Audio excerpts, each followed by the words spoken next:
I'm Vin. I'm Sori. That's Booby. And Colby and Chip. Where's Booby? Where's Booby? He fell off of his throne. Yeah. He's missing. Punk Week, ladies and gentlemen. He's just fallen in the back. Timely topical political commentary is at Middle America with Vin and Sori. Yep. And if you want to check out life behind the scenes, you can check her out at My Sori Life. So we are in the thick of it with Punk Week. Mm-hmm. Going down the punk rabbit hole. This is Black Flag. The name of the song is Rise Above. Shout out to Silver Kyrie for the punk list. Yeah. We appreciate it. For sure. Yep. Did Zonia have anything to do with it? Or Damon? I told Z to send me her favorite punk song, band, or whatever. Mm-hmm. And she never did. So. Too bad for you, Zonia. All right, well, are we ready? Silver. Yep. Go! And go.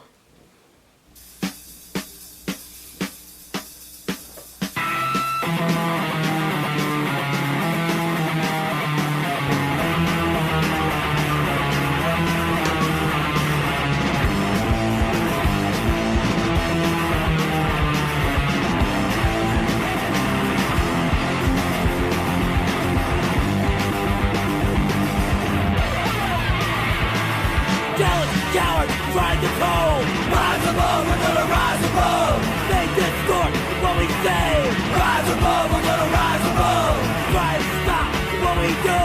Rise above, we're gonna rise above. When they can't do it themselves. Rise above, we're gonna rise above. We are tired of your abuse.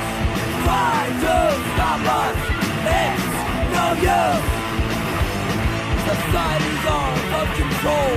Rise above, we're gonna rise above. Think they're smart, can't think themselves. Rise above, we're gonna rise above.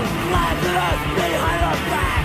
Rise above, we're gonna rise above. I find satisfaction in what they lack. Rise above, we're gonna rise above. We are tired of your abuse. Try to stop us, but it's no use.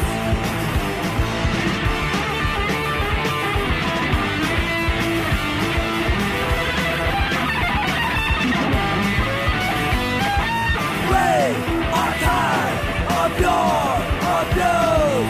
Try to stop us. It's no use. We're born with a chance. Rise above, we're gonna rise above. I am gonna have my chance. Rise above, we're gonna rise above. We are born with a chance. Rise above, we're gonna rise above. And I am gonna have my chance. Rise above, we're gonna rise above. We are tired of your abuse. Try to stop us. It's no use. Rise above, rise above, rise above. We're gonna rise above. We're gonna rise above. We're gonna rise above.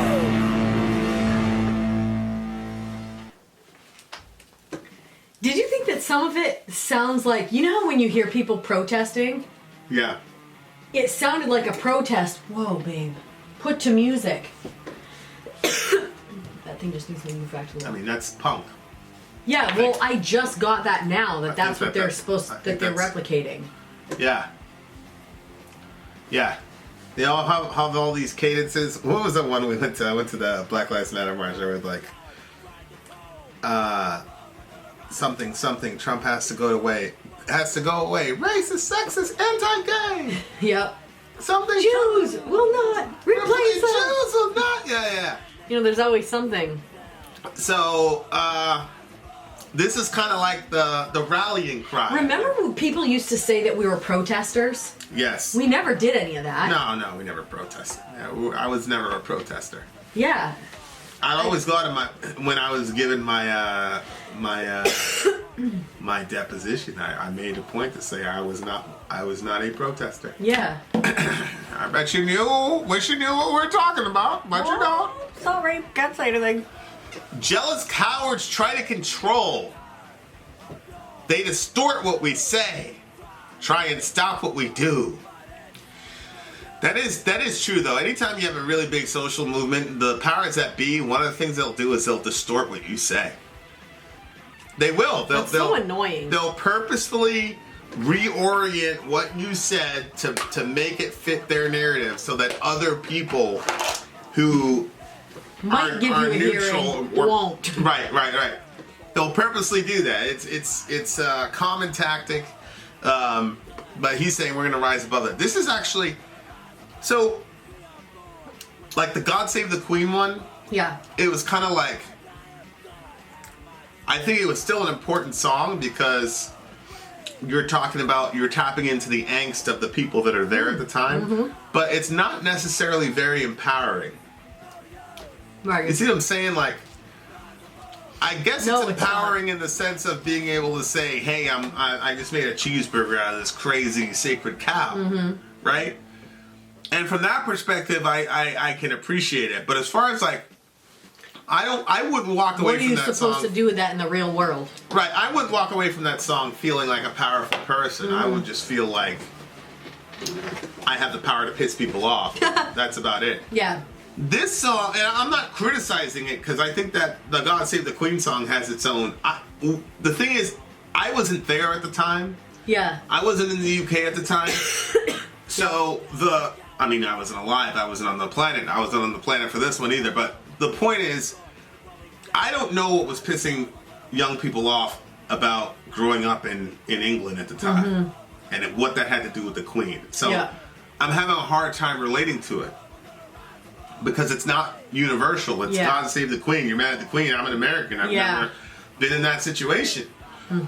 But this song, it predates both of us too. However, you could apply it. It's, the whole we're going to rise above this and all that is central to my philosophy on life. Mm-hmm. Right? Because my philosophy on life stems from, the Dominion Mandate where God says, everybody's an image bearer. Mm-hmm. And then your next job is to be fruitful and multiply. That's very important. Fill the earth and subdue it and exercise dominion. Mm-hmm. So I believe that human beings are supposed to dominate their area. Mm-hmm. Dominate the environment. Yeah. And dominate challenges, not dominate each other because we're all image bearers of God. Right. Right, so the image bearer of God thing, all of us are equal, but then exercise dominion means we need to dominate everything around us, which is, arts and sciences and things like that come out. So the whole, anything that says rise above, anything that says you're not, like if you scroll down here, he says, I was born with a chance. We were born with a chance. And I'm gonna have my chance. Like, that, anything that says that, like, I'm with that. Yeah. Because I think that's important.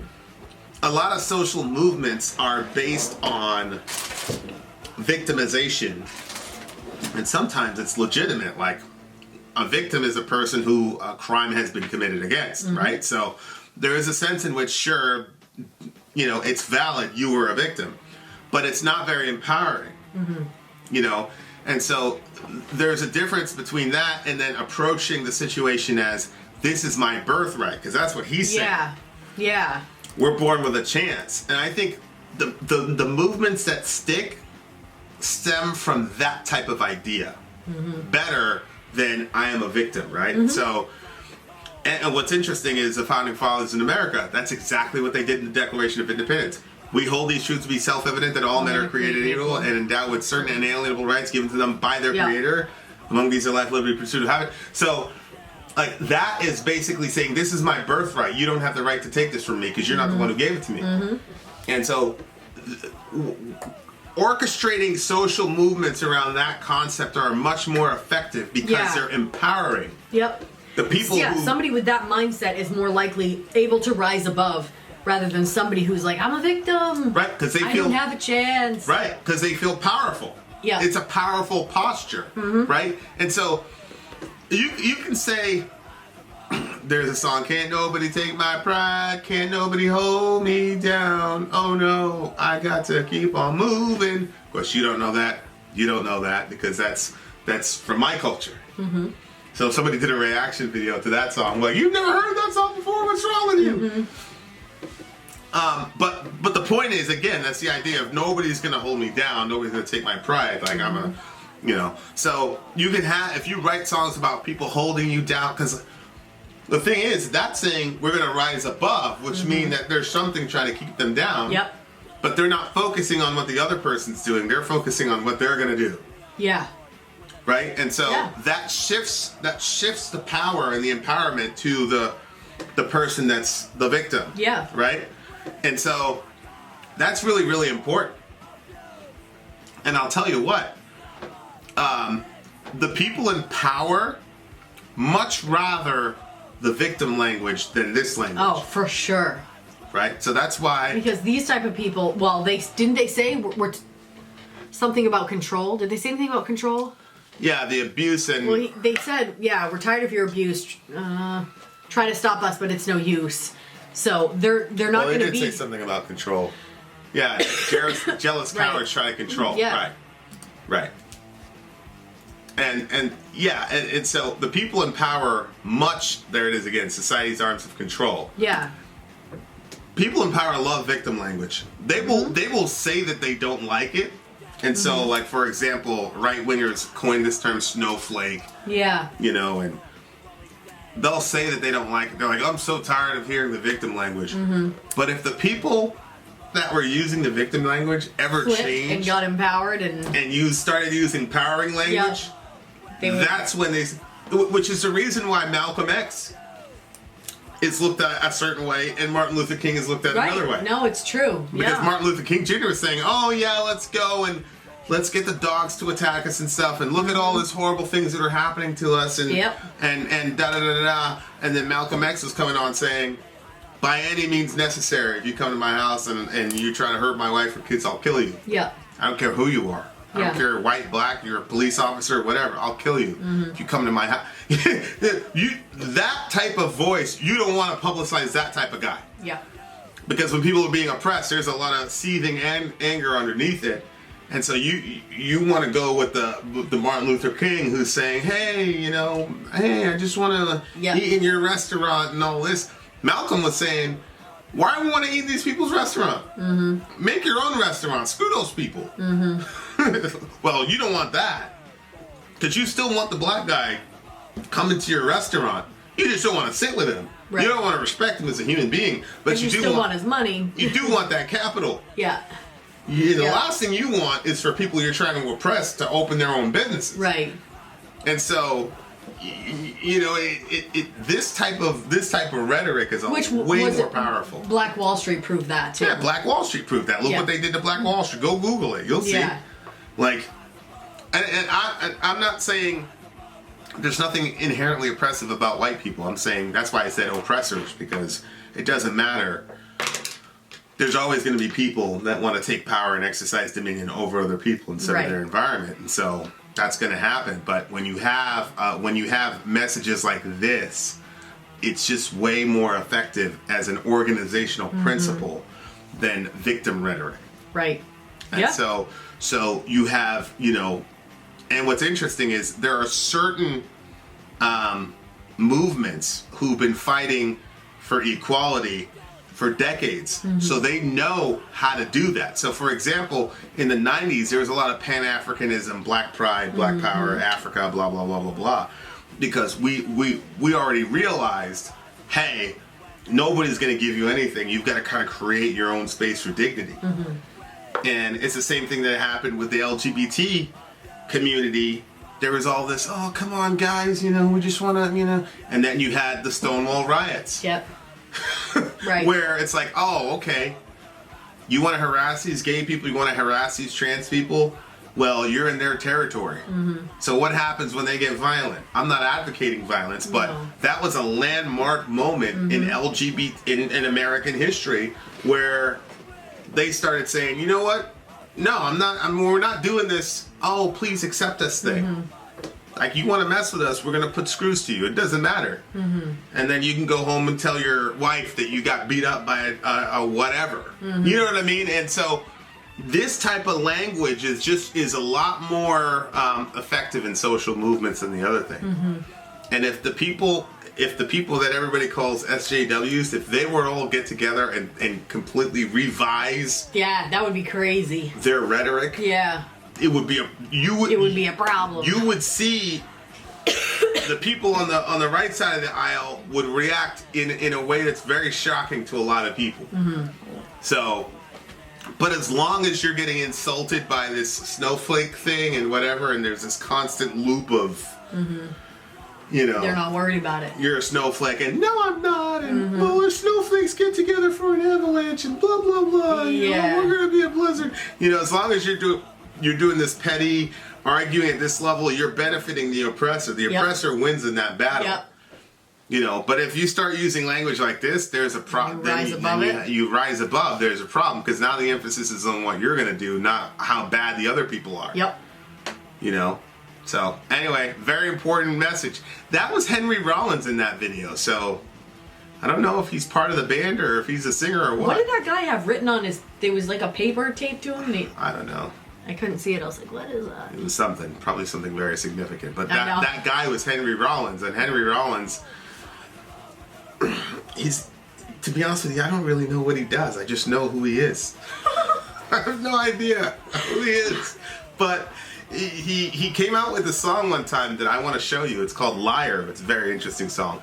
But other than that, I don't know what he really does. I just know that ever since I started listening to metal, like his face and his voice would pop up everywhere randomly. But I never connected him to any band. So maybe he's part of this band. I don't know. What do you give the song? I didn't like the sound of this one as much. I think it says important thing. I'll give it an 8.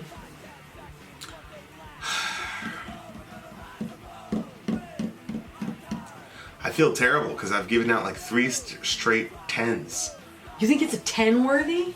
I do because of what we just talked about. Yeah, but you have to go overall. Yeah, like the message. You thought what it sounded like was a 10? It's punk. It's not my genre, but I thought it was a good punk song. And I think it cut right down the middle between... Because we've listened to punk songs that are very well produced and very well done, and then just terribly produced and terribly done. I thought sonically it was like right in the middle. Mm-hmm. And then it had a very, very important message. So... All right. I don't know this band. People are probably going to kill me for it, but I feel like the message is so important. Strategically speaking, I think it's really important. For movements and such, and that's why you've seen me start rile people up and get people in a. I never did the victim thing. I always did the we're gonna dominate. Oh yeah, yeah. And it works. Yep. And the reason it works is because people were created to dominate. They weren't created to be victims. Mm-hmm. So it's tapping into that. I don't care what people believe, or what they say they believe, or what they say they don't believe. You know. Yeah. So I think that that's very important. So anyway, I'm giving it a 10 for that. I understand you disagree, but that's because you've never led a movement before. Vin out. Sori out. Gone. You're terrible. Jealous cowards ride the cold. Rise above, we're gonna rise above. They distort what we say. Rise above, we're gonna rise above. Try to stop what we do. Rise above, we're gonna rise above. When they can't